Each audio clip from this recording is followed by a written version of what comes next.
FinTech on the Rocks, un podcast sobre cómo el dinero y la tecnología moldean la experiencia humana, con la conducción de Juan Pivocardi, la participación de Juanjo Piano y Augusto Ardiles y la producción general de Joaquín Tagle.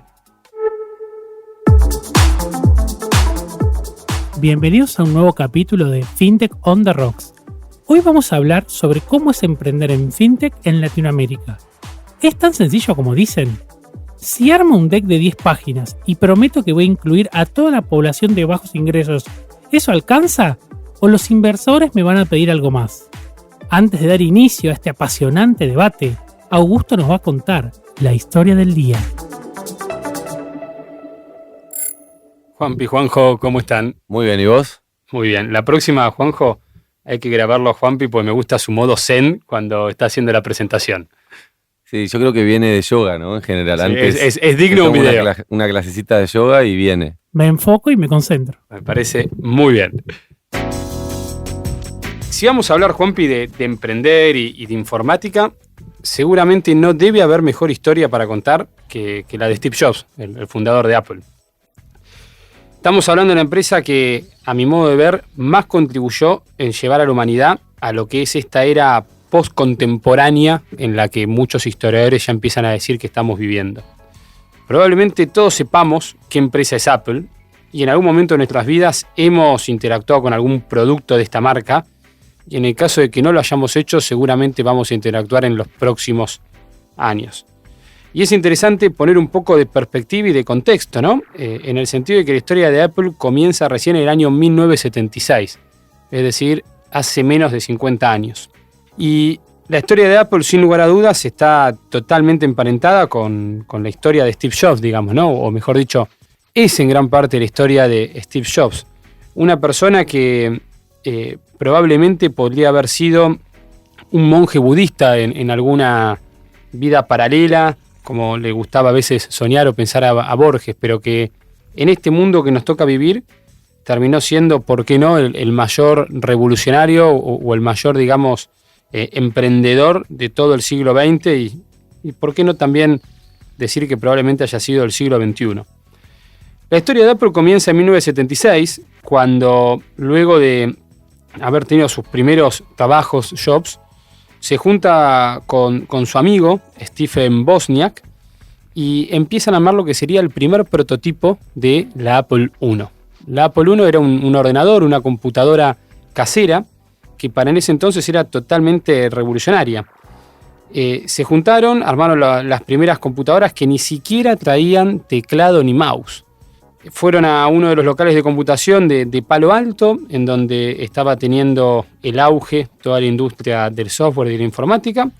Y una vez vendido este primer modelo, Jobs se empeñó en vender la furgoneta Volkswagen que tenía. Y con este dinero asentaron lo que finalmente se conoció como Apple Computer en el garage que Jobs tenía en la casa de sus papás. Ahí desarrollaron la Apple II, que era una mejora del modelo anterior de lo que era Apple, que justamente incluía, entre otras cosas, teclado y parlante. No todavía mouse, ¿no?, que va a ser un invento mucho más moderno en el tiempo. Ahora, 3 años después de que haya salido la Apple II, por ejemplo, Apple ya estaba cotizando en bolsa a un precio de $22 por acción. Jobs y Wozniak empezaron a crear o se pusieron a trabajar en lo que sería la Macintosh, que era como el primer ordenador asequible y fácil de manejar sin necesidad de tener que saber informática. Es decir, habían simplificado mucho más los procesos de esta Apple I y Apple II. Y es en 1984, cuando se da el lanzamiento de la Macintosh, que se da un vuelco en las perspectivas del mercado y Apple parecería que empezaba a tomar la delantera en contra de IBM. Pero como todo proceso no siempre es lineal y Jobs empieza a tener problemas con la junta directiva de Apple y particularmente empieza a discutir por un sistema operativo que él estaba desarrollando que se llamaba Sara. Es muy interesante cuando empezamos a hacer todavía incluso más doble clic en lo que es la vida de Jobs, que Sara era el nombre de la hija que todavía Jobs no había reconocido, que había tenido una primer novia de la facultad, que sabía de su existencia, sabía que se llamaba así, pero que tenía problemas legales porque se negaba en un principio a reconocer. Un spoiler alert, la termina reconociendo más adelante. Pero el punto es que Jobs se obsesiona con este proyecto que le daba pérdidas millonarias a la compañía y le resultaba muy costoso de seguir solventando. En el medio de esto, Jobs le propone a la junta directiva salir del board de Apple y va a buscar a John Sculley, que era el CEO de Pepsi. Cuentan que cuando lo va a buscar a John no lo podía convencer y le dice: John, te quiero decir una cosa, nunca vas a pasar a la historia siendo un vendedor de gaseosas. Tenés que vender a Apple para empezar a vender computadoras y hacer lo que va a ser la mayor empresa de software del mundo. John Sculley va a Apple, comienzan a trabajar en Apple en conjunto, pero a los 3 años que John llega a Apple, termina proponiéndole a la junta apartarlo a Jobs de la compañía porque seguía obstinado o obsesionado con ideas que eran poco rentables, en vez de focalizarse, por ejemplo, en esta Macintosh, que era como el primer ordenador 100% accesible que habían creado y que era el líder de venta en ese entonces. Bueno, Jobs es desplazado de la compañía, se retrotrae un poco en su casa, en Palo Alto, empieza a pensar futuras inversiones y en este plazo de 10 años, más o menos, que va entre su alejamiento de Apple y bueno, su regreso más adelante, que no vamos a contar por qué, funda Pixar, que fue una compañía de entretenimientos, o es una compañía de entretenimientos que es muy conocida por haber hecho la primer película animada con tecnología, como fue Toy Story.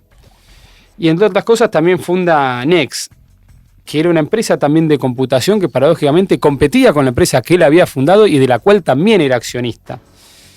Y acá es una recomendación para todos nuestros oyentes. Hay un documental muy bueno de Netflix, una entrevista que le hacen a Steve Jobs, que luego lo ponemos en la descripción de este podcast, en donde le preguntan a Steve Jobs cómo habían sido sus comienzos. Este es el Steve Jobs que estaba en Next antes de irse a Apple.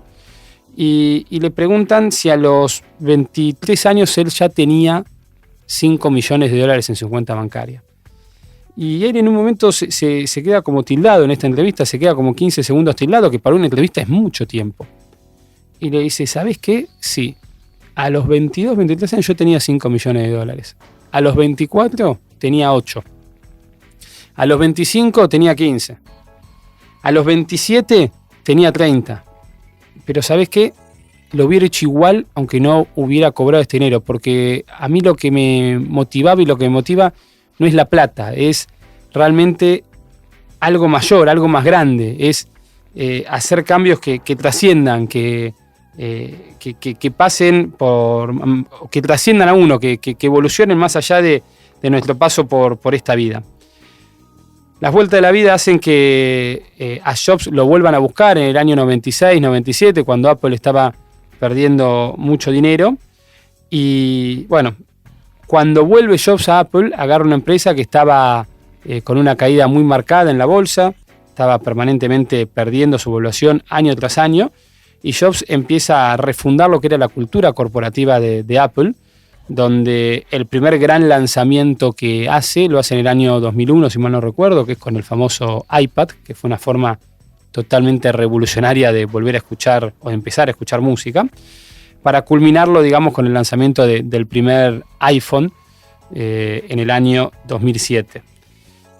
Un dato no les conté, y es que hay una controversia de por qué Apple se llama Apple. Algunos dicen que Jobs le pone este nombre porque le recordaba a cuando él vivía en la India o incluso también en California recolectando manzanas, que era su fruta preferida. Otros porque tenía un estudio de mercado que le había dicho que lo importante era que haya un nombre corto que tuviera la primera letra del abecedario. Y una tercera teoría que refiere a que en realidad el símbolo de Apple es esta manzana con esta manzana mordida, porque quiso homenajear a Alan Turing, el padre de la computación moderna, que se suicidó justamente comiendo una manzana envenenada. Por eso el mordisco que tiene la manzana de Apple. Y como me fui hasta Alan Turing, que también fue un contemporáneo de Winston Churchill, el primer ministro de Gran Bretaña durante la Segunda Guerra Mundial, que es el que fomenta todo el trabajo que Alan Turing hacía. Me gustaría cerrar con una frase que decía Churchill, ¿no? Que el éxito consiste, que el éxito consiste en ir de fracaso en fracaso sin perder la esperanza. Y esto ya no sé si me trae una pregunta o una reflexión, Juanpi, pero ¿será así? ¿El éxito es ir de fracaso en fracaso sin perder la esperanza? No vamos a hablar solo de fracasos, sino también de algunos éxitos de la persona que nos va a acompañar. Un emprendedor serial, CEO de varias fintech, tienda dólar, tienda cripto, hincha de Argentinos Juniors, Fede Goldberg. Es un placer tenerte por acá. ¿Qué tal, Juanpi? ¿Qué tal a todos? ¿Cómo están? Y sí, muy contentos de que me reciban. Y bueno, un poco la primera pregunta es esa, ¿no? Hay una visión, y sobre todo en los últimos años en Latinoamérica es muy clara, que pareciera ser que la vida del emprendedor es una vida feliz, ¿no? Es que uno arma un deck con colores muy lindos, muy vívidos, se sienta con personas que tienen dinero, que generalmente están en el país del norte, le da ese deck, generalmente son diapositivas de PowerPoint, y a cambio de eso recibe dinero que puede utilizar libremente, hacer fiestas y bueno, vivir en una empresa de crecimiento eterno y acelerado. ¿En tu vida te ha pasado esto o te has enfrentado a algunos desafíos? No, nunca me pasó eso en mi vida. Creo que el primer caramelito dulce fue haber entrado a YC después de haber hecho 4 o 5 intentos con compañías previas. Y bueno, finalmente se dio, pero bueno, cuando se dio y llegué a YC ya tenía también otra empresa, con lo cual no sé de todas formas si lo hacemos en orden cronológico a la entrevista. Contanos vos tu primer proyecto. Bueno, yo trabajaba en el mundo corporativo en una línea aérea de cargo. Transportábamos caballos, flores desde Ecuador y Colombia a Ámsterdam, elefantes de África a México hubo. Mucho, bueno, dije caballos, había de polo y de carrera. Variedad, mucho arándano desde Tucumán a Estados Unidos. Y me empiezo un poco a aburrir del mundo corporativo y empiezo, sin conocimiento técnico alguno, a querer meterme en el mundo web. Y junto a un amigo decidimos armar una web usando una de estas plataformas que son drag and drop, donde te armás una web sin saber codear y es básicamente una landing donde la gente llena un formulario. En ese momento intentamos hacer una plataforma que unía a pacientes con psicólogos. Creo que estábamos muy adelantados al tema del COVID. Esto fue por el año 2013. La plataforma andaba, debe haber tenido 120, 150 usuarios, pero bueno, nunca entendimos por qué lanzamos eso, porque no era algo que nos apasionaba, pero bueno, fue sencillo y lo hicimos. Lo importante es que tuvo un aprendizaje bastante grande hacia el futuro. En el medio intentamos alguna otra cosa y el primer pasito que podemos decir que la pegó o que dio un primer salto, donde decís que se llama hubo Product Market Fit, que es que básicamente tenés el producto y sin necesidad de estar sacándolo en la tele, pintar carteles en la ciudad y demás, la gente va llegando y usa tu producto. Y lo que habíamos hecho era unir a viajeros con compradores. Entonces una persona se iba de vacaciones a Estados Unidos, a Europa, a algún país, digamos, de los ricos del mundo, y le alquilaba su espacio en el equipaje a alguien que quería comprar algo en Argentina, en Perú, en Brasil. Y bueno, y la verdad es que eso andaba muy bien con productos como Termo Stanley, ropa bebé, no sé si se puede decir marcas tampoco. Se puede. Podemos. Sí. Con lo cual, bueno, eso, la verdad que esa empresa anduvo muy bien. A partir de ahí empezamos a aprender mucho. De hecho, el primer empleado vino en esa empresa. De todas formas, siempre fue una empresa muy chiquita. Y bueno, finalmente eso se vendió a no lo llamaría un pequeño grupo, un inversor que le gustaba mucho ese producto, vivía en Estados Unidos y bueno, él tenía sensaciones de que lo podía llevar a algo mucho más grande. El problema principal era la operación ya in situ, en la ciudad. El last mile delivery era donde se te generaba el inconveniente mayor. A partir de ahí, bueno, ya metido en cripto por vida personal, porque me gustaba indagar en el mundillo cripto, decido, junto con un primo mío, armar un PRODE para el Mundial de Rusia de 2018, totalmente descentralizado, todo hecho con smart contract. No vamos a entrar en el detalle técnico, pero podemos decir que también lamentablemente fue bastante adelantado para la época, porque era medio un DeFi sin ser un DeFi, no es que pagaba intereses, pero tenía sus cosas, tenía una muy buena UX UI, de hecho fue felicitado por mucha gente que sabía de cripto en ese momento, no solamente en Argentina, sino que también afuera. Y bueno, y ahí aprendimos mucho de todo lo que era codear smart contracts. En el medio, cuando terminó el Mundial, lamentablemente ese producto que anduvo muy bien para el Mundial no caminaba para otros eventos deportivos, no traccionaba. ¿Por Entonces, qué apostaste vos? ¿En ese Mundial? ¿Que ganaba Francia, no? No. Yo debo haber puesto a Brasil campeón o Alemania campeón seguramente. No. Argentino Junior, ¿no? Era un torneo internacional así. No, argentinos. Bueno, entramos a la Copa ahora, así que vamos a ver cómo nos va. Bueno, y en el medio, buscando también alternativas. Nos fuimos en todo este proceso que fui conociendo gente y armando gente. Lo más importante que puedo decirte es que CryptoCap, que era el nombre del PRODE, lo que nos permitió formar un equipo base muy, muy bueno. O sea, si te digo que arranco en 2013 y CryptoCap fue en 2018, o sea, tardé 5 años en armar un equipo sólido, decir, bueno, listo, con este equipo algo va a salir y algo va a funcionar muy bien. En el interín, con la empresa esta de logística, llamémosla, había aplicado a YC, llegamos a la entrevista, viajamos a San Francisco, pero nunca nos elegían. Con CryptoCap aplicamos a YC y tampoco nos elegían.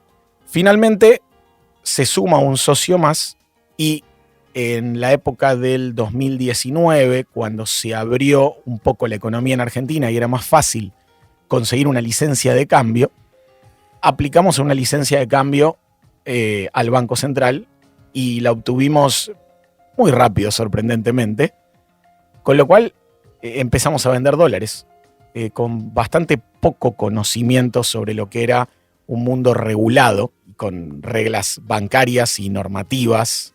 Éramos literalmente 4 personas que estábamos en una pequeña oficina vendiéndole y comprando dólares a la gente, todo online.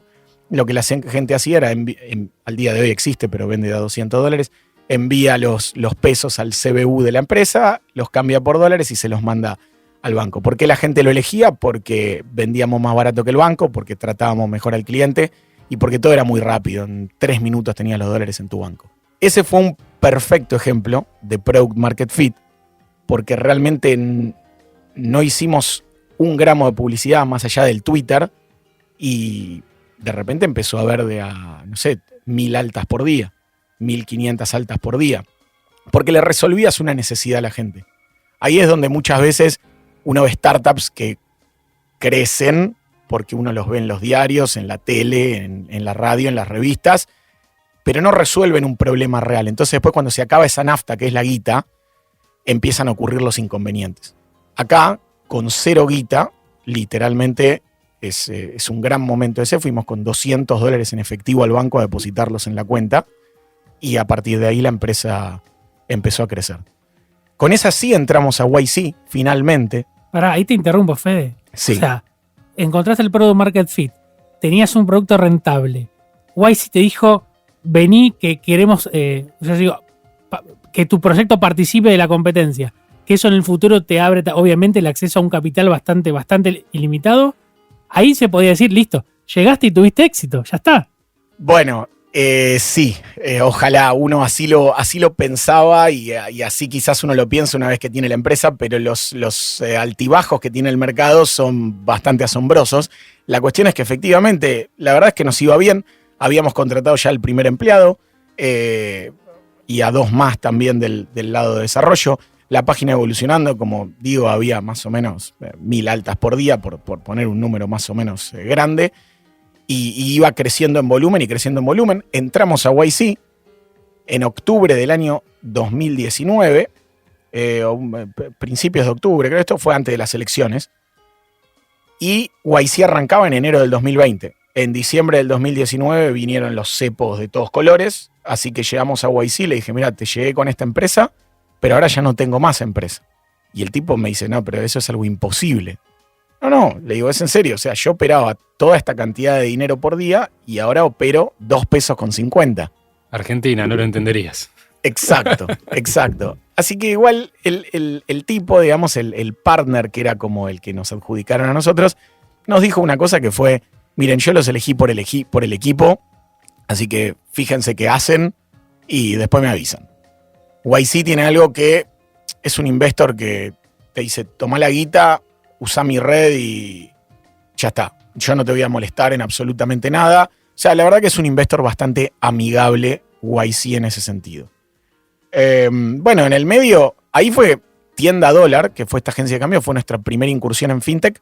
Obviamente sin saber nada de fintech, de regulaciones, de normativas y demás, pero la fuimos aprendiendo a los golpes y a los tumbos. Veníamos muy bien, bueno, se nos prendió fuego la compañía, ya no sabíamos qué hacer y ya estábamos más armados. Cuando te digo más armados, ya había gente que cobraba sueldos.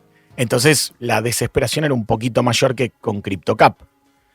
Pero bueno, en el medio hemos pivoteado, hemos hecho DollarMep, que ha cambiado, pero bueno, nos dieron de baja el producto por temas normativos. Después tuvimos una incursión en el mundo del Open Banking, donde también había Product Market Fit, porque sacamos un tweet y ponele que tuvo, no sé, 105 retweets y no sé cuántos miles de likes y la gente se venía dando de alta, pero a los 3 días, un T+3 después de haber lanzado, empezaron las cartitas documento de los bancos, los llamados de teléfono de los abogados de los bancos que nos decían que podíamos ir presos, lo cual era un poco ridículo. Le decía, ¿cómo voy a ir preso por esto? Y bueno, y entre pivot y pivot, desempolvamos los libros del mundo cripto, armamos un exchange, que es el que se llama Tienda Cripto, y ese mundo hoy de las criptos es el que estamos buceando. Así que esa es un poco la cronología de mi historia. Hay varios puntos en la historia que comentás. A mí hay algo que cuando conocí Tienda Dólar me impactó, y lo vinculo con la historia de Steve Jobs, es que los productos que el equipo tienda, llamo yo, el equipo de ustedes en general presta mucha atención, es en la experiencia de usuario, ¿no? Es como que tienen una particular atención en la experiencia de usuario y lo vinculo obviamente con la historia que contábamos antes. ¿Cómo haces para generar esa percepción en los usuarios, ¿no? Para que cuando uno entre a los tweets y vea las palabras o los comentarios de Tienda Cripto, siempre sean como supporters, ¿no? Como gente que están como siendo embajadores de la marca a partir de su uso. Sí, siempre le pusimos muchísimo foco a la interfaz de cara al usuario para que sea muy, muy simple. Eso viene desde la época de CryptoCap. Por eso te digo que CryptoCap, en la época en que a Crypto todavía no estaba tan armado, fue una novedad en cómo nosotros incorporamos el MetaMask y hicimos todo eso. Viene de ese aprendizaje. Pero después hay algo que creo que es clave, y eso viene desde el día cero con la plataforma de los psicólogos, que es atención al cliente puro. Cualquier startup es atención al cliente puro, y eso no es el caso de... O sea, Steve Jobs no es que fue parte ahora de esta historia, de este capítulo, pero Bezos en Amazon te dice todo es Customer Service, Customer Service, Customer Service. De hecho, en YC, cuando hicimos la aplicación, tenemos un Amazon Customer Service, porque te tratan increíble, si no te gusta te devuelven la plata, y eso es clave para recibir esas felicitaciones del usuario. Te traigo un poco más al mundo cripto, es decir, ya analizamos un poco o revisamos tu faceta como emprendedor y queremos aprovecharte porque también sé que tenés muchas posiciones tomadas sobre temas muy interesantes. Y la primera suave es Vitalik o Nakamoto. ¿Estoy obligado a elegir? Sí, obvio. No, bueno, podés no elegir. No, o sea, si elegís es mejor. Si me pones una pistola en la cabeza y me decís tenés que elegir, pero por afano te lo elijo a Vitalik.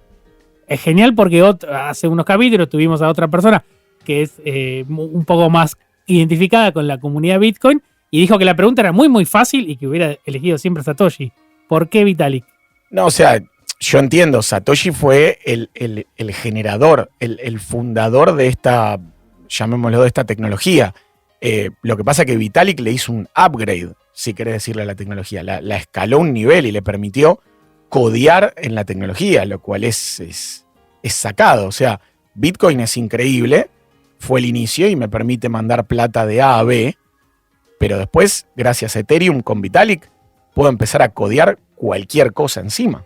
De hecho, hoy las stablecoins, que son de las cosas más populares en Argentina a nivel cripto, y creo que es una de las cosas que más ha ayudado a nivel mundial en la adopción cripto, porque ¿qué pasaba? Vos antes, imagínate que USDT no existía, vos tenías que el Bitcoin venderlo a dólar para quedarte en una posición, digamos, fija, retirarlo a tu banco, volver a inyectar al banco y demás. De hecho, Tether entiendo que existe justamente para resolver ese problema, porque los bancos te jodían con el hecho de dónde estás recibiendo esta transferencia, a dónde estás sacando esta transferencia. Entonces nacen las stablecoins y bueno, y hoy gracias a Ethereum tenés toneladas de stables.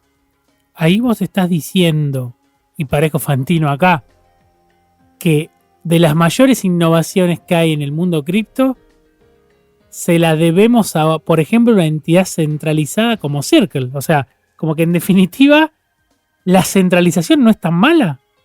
La centralización no es tan mala, es evidente eso.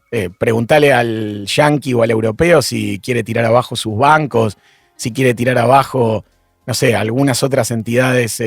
Preguntale al jubilado europeo si quiere romper con su central de jubilados. Si el tipo vive bien, nunca le fallaron, nunca le defaultearon, su moneda dentro de todo es estable.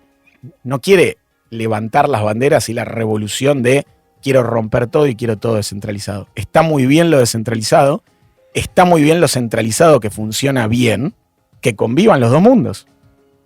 Alguna vez hemos hablado y hay algunas personas que dicen que las criptomonedas son el ecosistema financiero del futuro y van a desplazarlos, ¿no? Alguna vez vos me has dicho que en realidad el futuro de los criptos o el futuro de la adopción cripto está vinculada con los bancos. ¿Esto es así? ¿Hay un lugar en el que se van a juntar? Sí, a ver, los que estamos en cripto, si vos querés que mañana el que está caminando allá por la esquina use cripto también, y no sé, Banco Galicia, Santander, los que fueran, le tienen que poder vender cripto, porque Tienda Cripto lo hace y un montón de otros competidores lo hacen, pero la realidad es que mucha gente, y esto hablo desde Tienda Dólar, por más que yo vendía más barato el dólar y era una compañía licenciada por el Central y todo, había gente que seguía diciendo, no, yo mis dólares los compro en el Banco Provincia o en el Santander porque les tengo confianza y así son.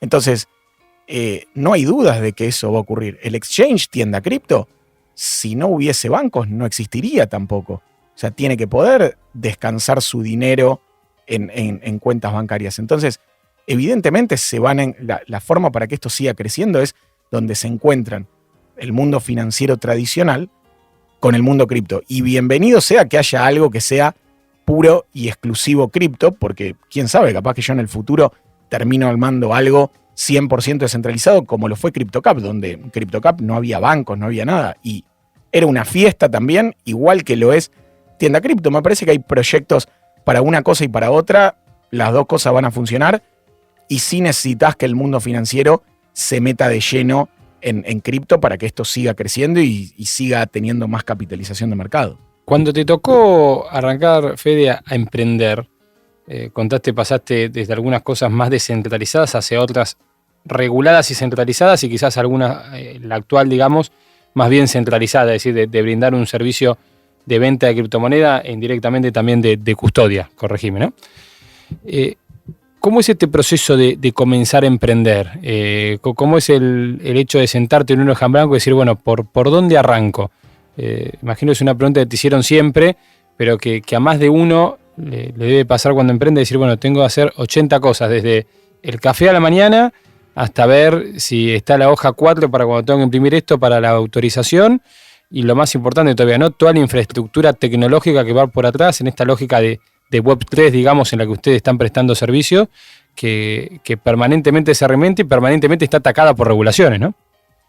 Sí, a ver, si vamos por el lado de emprender, cualquier cosa, puede ser algo como fintech o puede ser venta de algo. Lo más importante es que realmente no necesitas plata para arrancar. Nosotros, la plataforma de los psicólogos, la hicimos, o sea, lo que invertimos fue tiempo, y el tiempo es dinero, sí, claro, pero lo que pasa es que eso es lo que te permite ir aprendiendo después y ir mejorando en el resto de tus empresas. Entonces, es totalmente ficticio ese hecho de decir, tengo que armar un deck y ir a presentárselo a los investors y levantar capital. De hecho, es mucho más impactante armar la empresita, empezar a tener 10, 15 clientes, vender y facturar, y que después eso sea tu deck, a plantear la idea y esto y aquello y lo otro. Obviamente estás mandando cohetes a la luna, sí, evidentemente vas primero por ese lado, pero por cosas mortales, por cosas mundanas, primero tenés que arrancar y después, en todo caso, salir a ver si levantás guita. Porque además levantar guita es un proceso ultra desgastante. El tiempo que tenés que invertir en conseguir clientes, en desarrollar productos, lo estás gastando en tomarte un colectivo, un avión, un taxi para ir a reuniones de acá para allá, armar un deck que tiene que estar lindo, empezar a tener referencias y encima una autoestima bastante alta, porque el 99% te van a decir, no, pibe, no me interesa tu producto. Entonces, siempre primero armar eso y a partir de ahí ir viendo cómo creces. En lo que respecta a un mundo regulado, y tiene su complicación. La verdad es que, por suerte, nosotros arrancamos, la verdad que siendo ignorantes, quizás es la palabra, o sea, con poco conocimiento, y eso nos permitió animarnos a ciertas cosas que capaz que si sos un abogado, decís, no, pará, yo esto no lo puedo hacer, esto otro no lo puedo hacer, y eso te lo va demorando. Y hay que empezar a hacerlo más de a poquito. Pero la realidad es que siempre al principio, si querés testear una idea, anda total en modo chiquito, te sirve ese aprendizaje. Genial, genial. ¿Es una remera la frase de Churchill, de las de Fintech on the Rocks? El éxito es la suma de los fracasos. ¿Cómo es la frase? ¿La repetís? El éxito consiste en ir de fracaso en fracaso sin perder el entusiasmo. Creo que lo leemos en las líneas de cada pregunta que le hacemos a Fede, más o menos, ¿no? Hay éxitos también, para que... Ha tenido éxito, hay mucho éxito. Ni habla, pero el éxito es lo que él va creando. Total. Y en el camino, dentro de un éxito, hay fracasos. Es así. Igual, no quería seguir con este tema, quería llevarte un poco al mundo cripto y a cómo ves cómo termina este año cripto, ¿no? Con todo lo que vimos que pasó, ¿no? El Black Swan de Terra, que fue un golpe duro para el ecosistema en el mundo. Por un lado, eso, y después algo que hemos charlado en alguna oportunidad, localmente, cómo ves el ecosistema cripto, cómo lo ves de maduro, cómo lo podés comparar a nivel mundial, ¿no? Tenemos figuras interesantes acá, bueno, los chicos que armaron este metaverso, ¿cómo se llaman los chicos de...? Decentraland, exactamente, no me salía. Bueno, tenemos, mucha innovación en Argentina y eso se ve también en el mundo cripto. Conocer un poquito tu opinión de eso. Cripto a nivel ecosistema mundial y a nivel ecosistema local.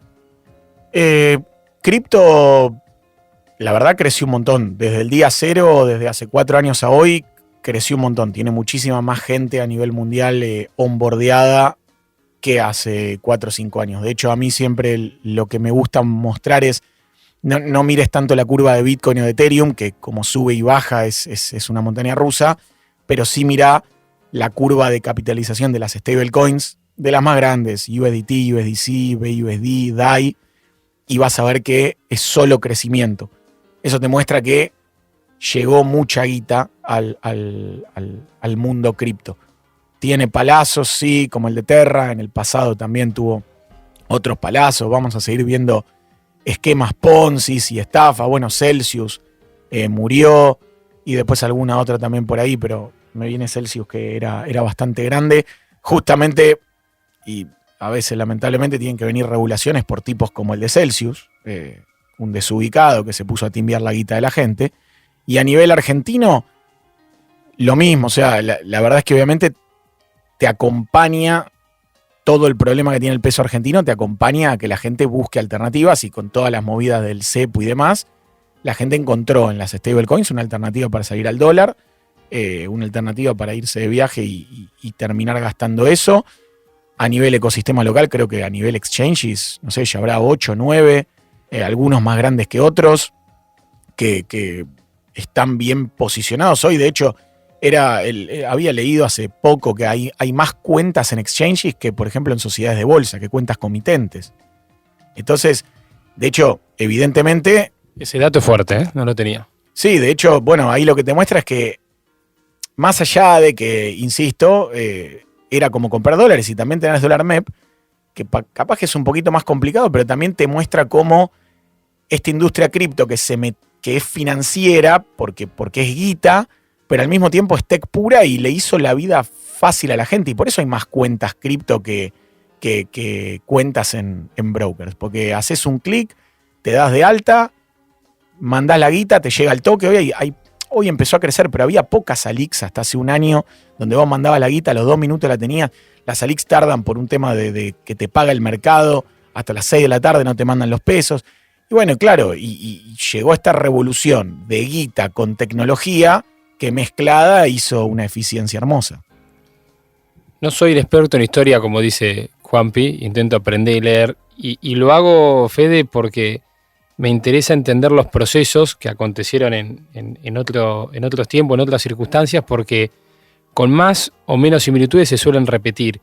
Y me gustaría saber, desde tu óptica, ¿qué es lo que fue toda la crisis ahora de Luna? ¿Se asemejaría más bien a la crisis quizás de 1907 de Estados Unidos, digamos, la que después termina dando origen a una serie de regulaciones macroprudenciales en todo lo que es el mercado de Wall Street y de bancos? ¿O crees que se puede asemejar mucho más a una crisis del 29, que es realmente un gran renacer, digamos, y luego lo cual de un periodo de invierno viene un periodo bullish fuerte? ¿Cómo lo ves? No, a ver, no soy ningún especialista del mundo económico, así que si te pongo a comparar esos hechos y alguien escucha el podcast va a decir, este pibe es un burro. Lo que sí te puedo decir es que, bueno, el colapso de Terra fue porque el problema era que, bueno, la gente demandaba esa moneda UST que tenía un 1 a 1 y pagaba un 20% de interés, lo cual era hermoso, pero bueno, fuerte a la vez. Y no tenía otro uso más que quedarse parado en ese pago del 20%. Entonces, el día que, de hecho, lo que terminó ocurriendo, que el coreano dice que lo emboscaron, digamos, otros acusan otra cosa, lo que fuere, el día que esa tasa bajara, porque tarde o temprano iba a tener que bajar, uno de los grandes miedos era, ¿y pero qué pasa si todo el mundo entonces, porque la tasa baja al 4%, dice, yo entonces ya no quiero tener UST, me vuelvo a USDT, a USDC, a DAI, a lo que fuere, se va a arruinar el UST. Y bueno, de hecho cuando empezó a perder el PEC, toda la gente dijo, listo, miedo, me voy, me rajo, y cada vez más gente rajaba, se dieron como una puerta 12, y ahí fue que terminó perdiendo todo el PEG, y el sistema que tenía en teoría para mantener el PEG, claro, no contemplaba esa salida masiva del UST hacia cualquier otra moneda, y empezó a inflacionar lunas y ya era imposible que vuelva a conseguir el PEG. El punto sería, ¿hay algún sistema financiero que resiste una salida masiva? Digo, sin ir más lejos, un sistema bancario no resiste una salida masiva de depósitos, por ejemplo. Es un buen punto, digamos, para poner realmente lo de Luna con alguna regulación no se hubiera podido evitar, quizás. No te estoy diciendo soy pro regulaciones, me parece bueno traerlo a la mesa de debate. Sí, no, a ver, lo de Luna creo que hubiese sido medio imposible que lo regules porque era, digámosle que era descentralizado, por más de que la tasa, qué sé yo, la manejaba quizás alguien medio atrás, pero por ejemplo, vuelvo al caso, lo de Celsius, 100% si hubiese habido una regulación no lo permitís porque, a ver, Celsius, no quiero decir que timbiaba la guita de la gente, pero claramente, evidentemente estaba metido en una intermediación financiera que le salió mal y cuando la gente empezó a demandar su dinero, la guita no estaba. Eso con una regulación, como le ocurre, por ejemplo, a un banco, que le controlase esa intermediación financiera, seguramente no hubiese sido posible. En este podcast, como decía Gus al principio, hablamos un poco del pasado justamente para entender cómo se dan esos procesos que dan origen después a hechos relevantes para la historia económico-financiera, que en definitiva es la historia de la especie humana. Hablamos bastante sobre el presente y algunas preguntas más vinculadas al contexto y nos guardamos algunos minutos finales para hablar sobre el futuro. De todas las innovaciones cripto, ¿a cuál le deberíamos prestar la atención en los años que vienen y por qué? Si es que hay innovaciones cripto, quizás estamos en un punto de evolución de ese ecosistema que no hay nada para ver, pero ¿dónde decís, miremos por acá que se viene algo interesante? Bueno, evidentemente hoy lo tenés un poco amesetado. Creo que DeFi fue espectacular. O sea, son mini banquitos que no controla nadie, donde hay depositantes y hay gente que pide préstamos y se paga un interés en el medio y el contrato inteligente gana guita por estar haciendo esa intermediación. La verdad, eso es algo espectacular. Me parece que destrabó un nuevo universo que, claro, hoy ya la gente ya cansó quizás el DeFi, por decir la palabra esa, y las tasas obviamente ya son menos atractivas, pero eso es un invento maravilloso.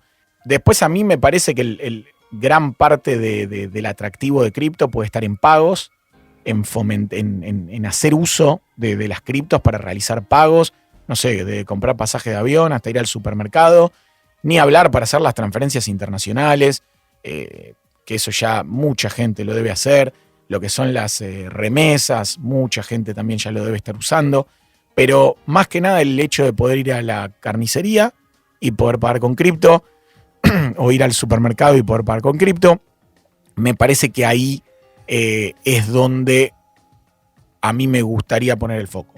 Y en la tokenización quizás de activos inmobiliarios, ¿crees que hay margen o hay terreno para crecer? Terreno, mirá, valga la redundancia, ¿no?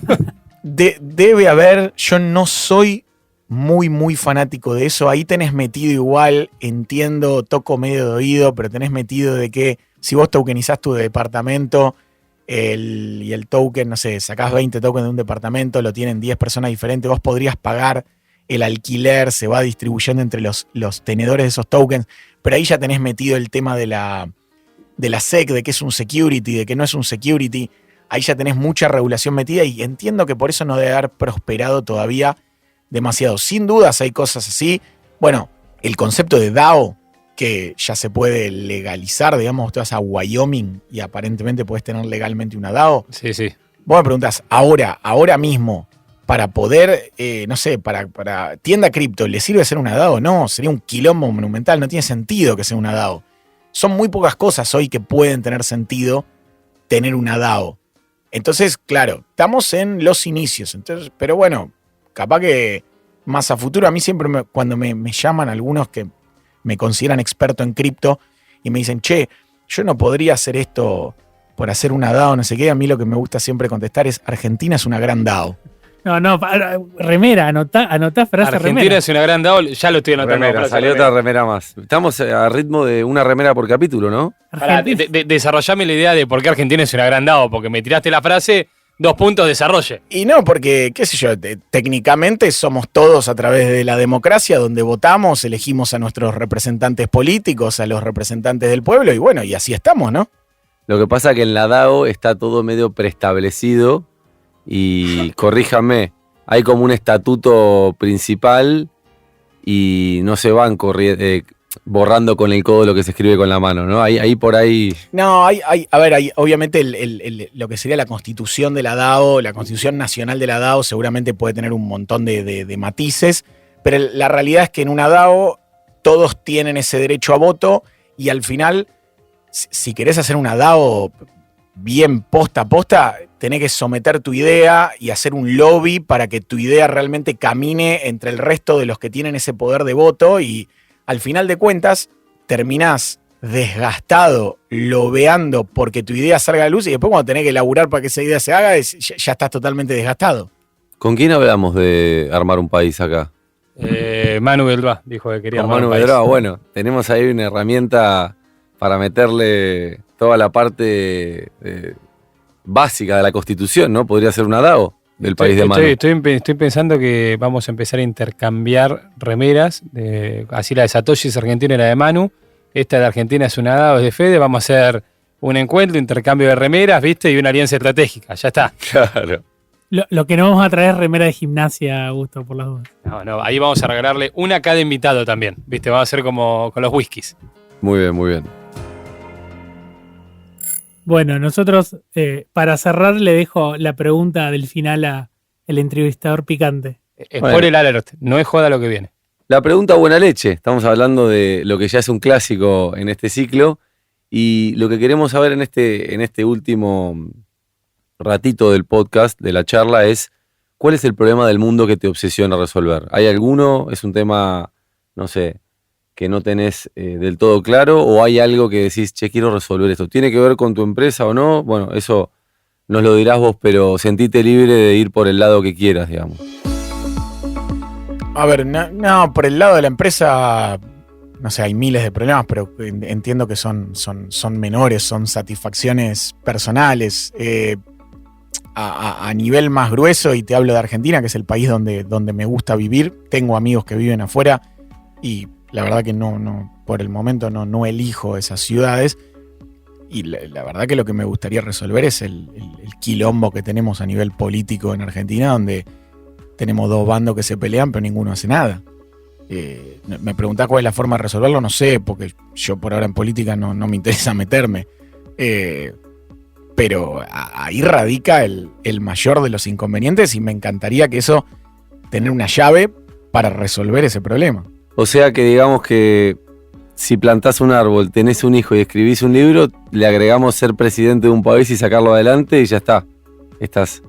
Bueno, qué sé yo, o sea, capaz que en una de esas me termino encontrando de repente, viste, no sabés si tenés 70 años y de repente te eligen. No sabés qué te depara para el futuro, pero tenés una gran preocupación por resolver el tema del futuro del país. O sea, me preocupa, me gustaría resolverlo. Ahora me decís, che, ¿te querés involucrar en resolver esto? La respuesta es, mirá, por ahora no y estoy lejos. Por ahora, me quedo con el por ahora, ¿no? Qué sé yo, por ahí de acá a un par de décadas tenemos, no sé si se crea una nación nueva con Manu, pero por ahí agarra Argentina, pone una DAO y resuelve todo, qué sé yo. ¿No, Juanpi? Por ahora y solo por ahora, este podcast llega a su fin. Fede Goldberg, gracias por haber venido. Gracias a ustedes por la invitación, estuvo muy bueno. Hago un spoiler, Fede viene hoy y mañana es su casamiento formal, su casamiento civil, así que le deseamos mucha suerte en ese proceso. En todo caso, siempre puede volver a constituir una DAO. A la audiencia, nos vemos en el próximo episodio de FinTech on the Rocks. Muchas gracias.